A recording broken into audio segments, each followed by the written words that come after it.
waa barnaamijkii dhaqanka iyo hiddaha ee laanta af soomaaliga ee v o n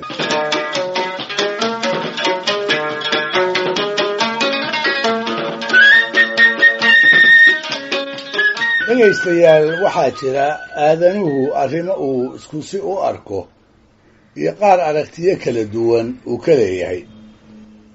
dhaqan ahaan waxyaabaha la aaminsan yahay waa lagu kala duwan yahay. dharka sida loo xirto waa lagu kala tegan yahay. oogada qaybaheeda bannaan in la banneeyo iyo meelaha ay tahay in la qariyo waa lagu kala duwan yahay. in doora oo ka mida jaadadka cuntada ayaa dunida qaarkeed laga quutaa, meelo kalena waa ka garanuugo laguma hambaaso. guurka iyo sida loo gunto, arooska iyo hababka loogu dabaaldego, gudniinka carruurta iyo hiddaha ku saynsaaban, intaasba siyaalaha loo farsameeyo ummaduhu waa ku kala duwan yihiin. tu walbana hiddaha ay ka leedahay ayaa la habboonoo la toosan. sidoo kale anshaxa wanaagsani waxa uu yahay iyo waxa aan ahayne qofkii ku kaca lagu qoonsado ayaa si weyn la isugu khilaafsan yahay. waxay kaloo ummaduhu ku kala tegan yihiin moogganna ay diiraddu ii saaran tahay quruxdu waxa ay tahay. ma wax la dhudhumin karo oo cabbir lehba mase waa wax qof walba maankiisa si ugu dhiganoo in la isku raacaa ay adag tahay. si kastaba ha ahaatee qaamuuska af soomaaliga ee yaasiin cismaan siduu ku laqbeeyey, quruxdu waa tilmaanta la siiyo wixii loo bogo ama la jeclaysto ama isha deeqa, iyadoo laga eegayo dhinacyada midabka, qaabka, abuurta, isla-ekaanta, dhaqdhaqaaq wanaagga, xaragada, farsamida, farshaxanimada iyo wixii soo raaca. kolka waxyaabaha qurxooni waa badan yihiin. tan dumarka intaan isku koobo aan idhaahdo gabadha qurxooni tilmaamaha ay leedahay waa kuwee? maxay dheer tahay kuwa la-ayniga ah? guud ahaanse soomaalidu sidee bay u tilmaantaa gabadha qurxoon? malahayga jawaabta su-aashaas halka ugu habboon ee loogu irkan karaay waa suugaanta maansada ee raggii hore ay ku kala dhigdhigeen inanta qurxooni jir ahaan muuqaalka ay leedahay. gabyaa kasta oo intuu gabar jeclaado ammaantaa marnaba ma gafo inuu taxo tilmaamo dhowra oo quruxdeeda uu marag uga dhiganayo, tilmaamahaasoo la moodo in soomaalidu ay badiba isku raacsan tahay. waxaa ka mid ah inay gabadhu leedahay timo madow oo sugul ah, sarxanyo iyo fool dhaashan oo aan fool shareer lahayn, sanqaroor dhuuban oo shushuban, suuniyo higil ah, indho cadcad oo waaweyn oo aan dibadda u soo baxsanayn isla markaasna aan god ku jirin, cirid iyo af madow, dhex dhuuban oo suulka iyo murugsatada lagu koobi karo.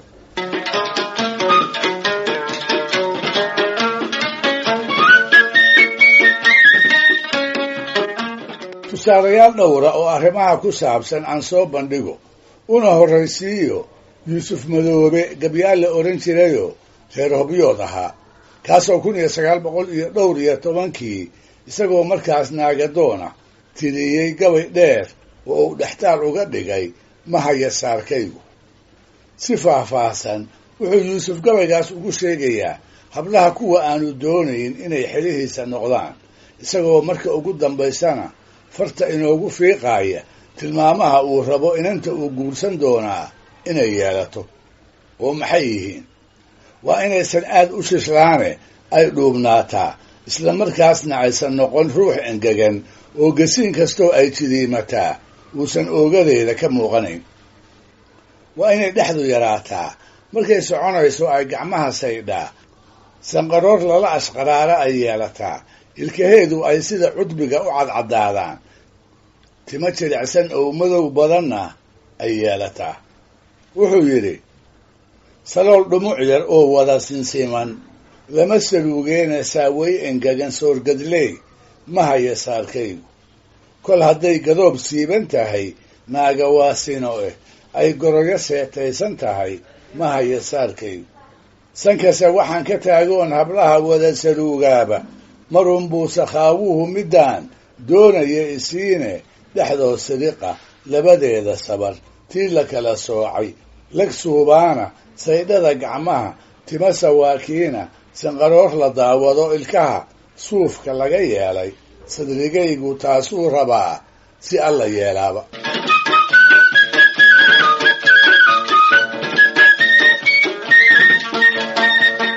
allah u naxariistay maansanyahankii caanka ahaa ee cali cilmi afyare la oran jiray ayaa horraantii 1960 wuxuu isna gabayadiisa qaarkood aad ugu ammaanay gabar uu bilicdeeda la ashqaraaray dabadeedna uu jacaylkeedu maansheeyey. sanqaroorka, suuniyaha, salxanyaha, timaha si walba ayuu tilmaanta quruxdeeda ugu dheeraaday. ugu dambaystiina wuxuu ka soo saaray ruux aan meel laga saluuga lahayn oo la moodo inuu isagu gacmihiisa ku samaystay.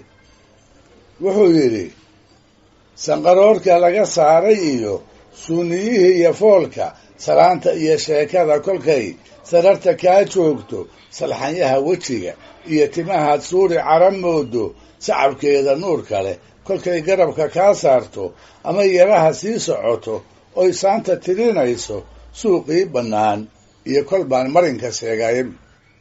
mar kale cali cilmi oo isla gabadhaa ammaanaya waa kii lahaa muuqaalka kore dumarku waa wada mushaaxaaye miisaanka goortay lugaha maash u soconayso ood gacanta sida mayr bixiyo miil la shubay moodo dhexdoo madaga timahoo sidii meherigii suura indhaha oo muraayada afkoo dhuxula maygaaga midabkoo shamsada soo baxday iyo mooda galabeeda meeshaan ka eegaba yartani way macaan tahay.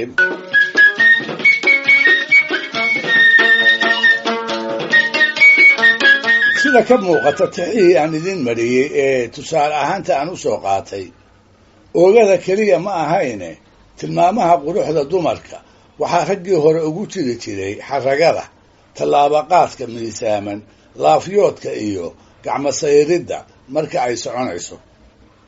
ismaaciil mire oo minyaro uu dhowaanta guursaday waaninayaa waa kii ku oran jiray midii dabada saylaamisoo socod dameeraad leh oo lugaha darandooridaa waa darxumo weynen ahooy tallaabada dekee yaan lagaa didine. wuxuu rabaa socod deggan ee aan deg deg ahayn isla markaasna cagajiid iyo wahsiyi aysan ka muuqan. dhegaystayaal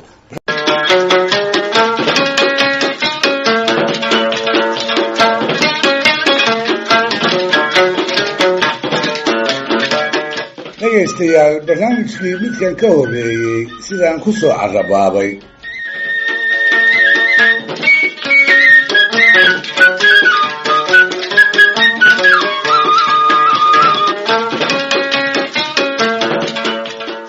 alaaba maansiyahanka soomaaliyeed wuxuu gabadha ammaanaa marka ay qalbiga kaga dhacdo ee uu ku hamiyo amaba ay ka go'do si uu yeelaba inay ooridiisa noqoto. mar kale sidaan isla barnaamijkaa ku soo xusay waxaa jira tilmaamo xagga jidhka ah oo hadday gabadhu kulansato ay isku raacsanaayeen inay dhaban leedahay.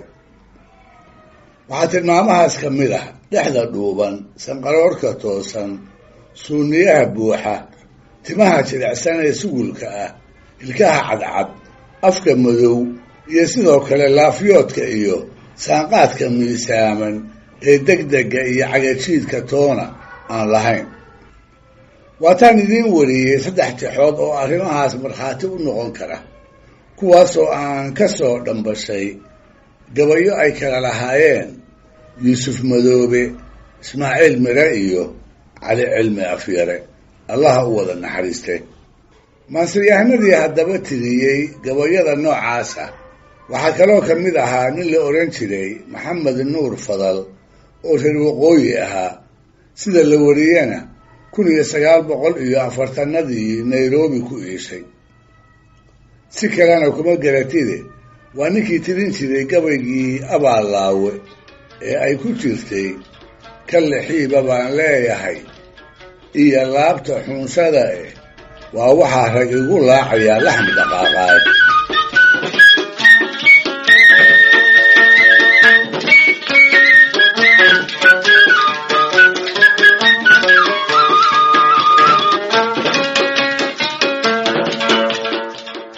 malahayga ina nuur fadal isaga oo ka murugaysan inuu hanan la'yahay gabar ay isku meel ku soo koreen oo tan iyo dhallaannimadii uu laabta ku hayn jiray ayaa nin xasan la yidhaahdaa gabay ka doondoona.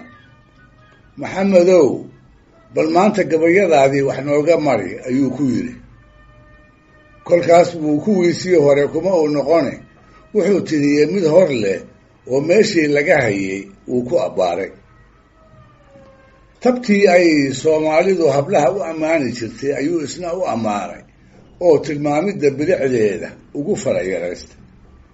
intaa ka sakowse ararta ayuu si aan toos ahayn wuxuu inagu barayaa dhudi oo ah inantii uu ka ladi waayey in marka hore aanay ahayn tu aad u gaaban oo dhulka ku dheggan, dherar ahaan aysan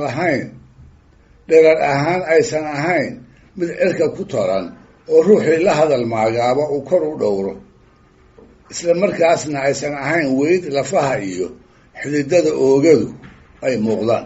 xasanow, dhawaaq gabay haddaad iga dhaguugayso hadduu guur qalbiga kaaga dhaco, dheelin baa tahay ee dhadhan ma laha naagaha midii dhoocil noqotaaye dhulka jiifta lama guursado, iyo dherarka qaarkiise hadday dhuuba wey tahayna waa raaxo kaa dhiman. meeshiiyo dhallaannimo yartaan anigu dhowraaye dildillada gacmihii iyo shanshada dhumucda loo yeelay dhexda madaga, dhaayaha indhaha dhaban wanaaggeeda dhudda qoorta iyo faayahay dhudi ka soo jeedo, dhubadqaadka timahaad haldhaa dhalankii moodayso iri duxura iyo suuniyaha dhibicda waadeeda dhulman wada cad dhoolaha ilkuhu dhayga inoo dila eg.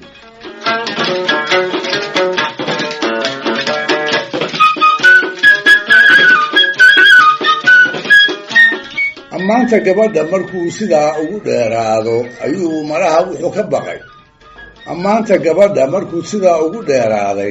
ayuu malaha wuxuu ka baqay in lagula yaabo oo loo maleeyo inuu ka badbadinayo. kolkaas buu ina soo hordhigayaa sawir qurux badan, dhudi oo mara 3 qayda ku mariiman, dhudi oo boqor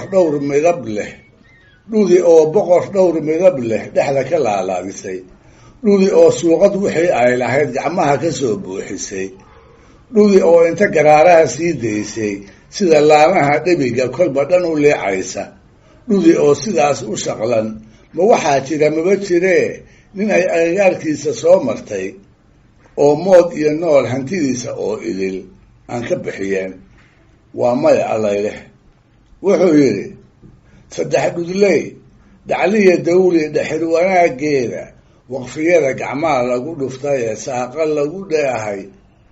3 dhudley dacliya dawli dhexir wanaaggeeda waqfiyada gacmaha lagu dhuftay ee saaqa lagu dheehay, dhammideedba maantay dirays dheeg isaga yeesho ee ay dhabeelnimiyo qurux dhuuxa ka iftiinto, dhugta kabaha iyo laafyahay dhabal u sii dayso, kolkay socodka dhiifa uma dhigto ee dhabi sidii leecdo, dhugoo ina rag kay dhinac martaa dheelimaad galab ah, dhaqan iyo adduun lama hareen dhogasta xoolaada.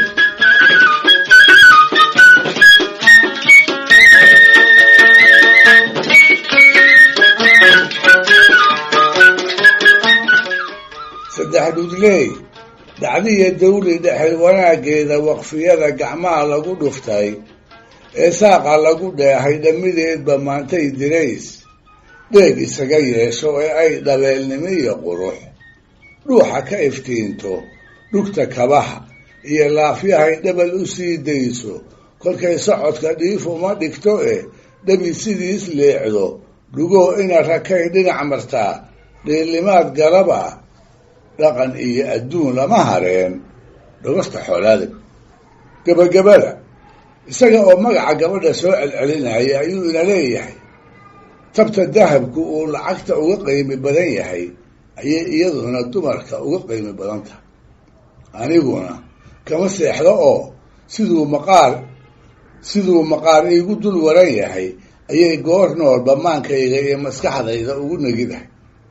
inse aan dhinto ama iyadu ay godgasha mooye lagama yaabo inaan ka haro haddii xataa ay rag kale carruura u xambaarto saa qalbigaygiibay inta la baxday iyadu sida tahay. wuxuu yidhi inta dahabku lacag dheer yahay yay dumarka dhaantaaye dhuuxayga iyo feeraha yay dhudi ku laaqnayde sida igar maqaar loo dhigay ii duldhalarridin inkastoy dhallaan yeelato iyo ubad dhawaaqaaya dhimashadu ha joogtee si kale wou dhur sugayaaye dhufsatae qalbiga maanigaa dhudi ka reebayen. dhegaystayaal barnaamijkii dhaqanka iyo hiduhu maanta halkaa ha inoo jooga waana toddobaadka soo aadan iyo ku kale hadduu eebba